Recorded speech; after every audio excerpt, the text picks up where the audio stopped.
வணக்கம். இன்னைக்கு அழகான ஒரு ஆன்மீக கதை.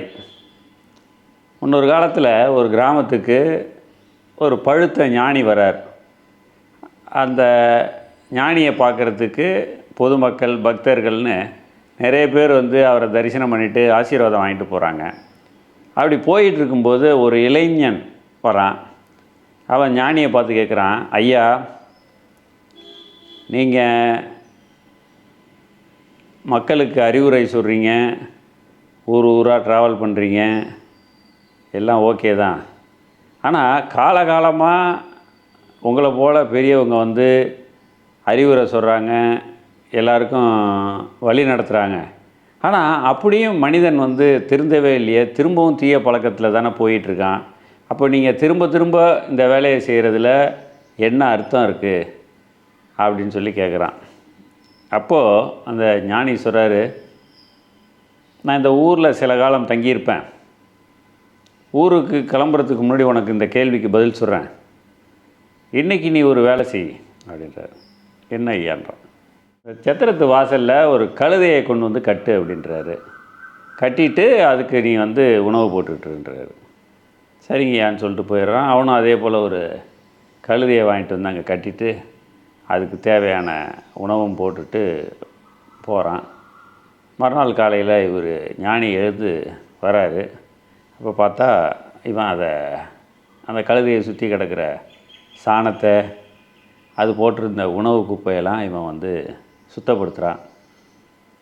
பார்த்துட்டு அவர் பேசாமல் போயிடுறாரு. திரும்ப திரும்ப தினமும் நடக்குது. ஒரு 4 நாளைக்கு அப்புறம் இவர் கேட்குறாரு, தினம் நீ குப்பையை சுத்தப்படுத்துகிற, ஆனால் அது திரும்ப திரும்ப குப்பையாக்குது, அப்புறம் எதுக்கு அதை போய் சுத்தப்படுத்துகிறேன்னு சொல்லி அவனை கேட்குறாரு. அதற்கு அந்த பையன் சொல்கிறான், எல்லாம் தெரிஞ்ச நீங்களே இப்படி சொல்லலாமா சாமி அப்படின்னு கேட்குறான். அசுத்தமான இடத்த மீண்டும் மீண்டும் சுத்தம் பண்ண வேண்டியது நம்ம கடமை அப்படின்னு சொல்கிறான். அப்போது இந்த ஞானி சொல்கிறாரு, இப்போ நீ சொல்கிற இதே விஷயத்தை தான் நாங்கள் செஞ்சுக்கிட்டே இருக்கோம். இதுக்கு என்ன தான் தீர்வு சாமி, நிரந்தர தீர்வு தான் என்னன்னு கேட்குறான்.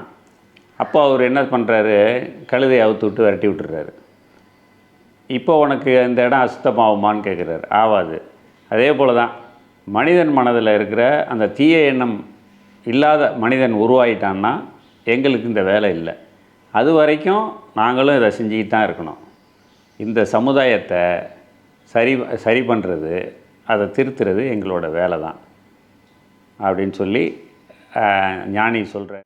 அந்த இளைஞன் இப்போ தெளிவடைஞ்சு போகிறான். மனுஷன் தீய எண்ணங்கிற அந்த கழுதையை விரட்டுறானோ அது வரைக்கும் நாமும் இந்த சமுதாய பணியை செஞ்சுக்கிட்டே இருப்போம் அப்படின்னு அந்த ஞானி சொல்கிறாரு.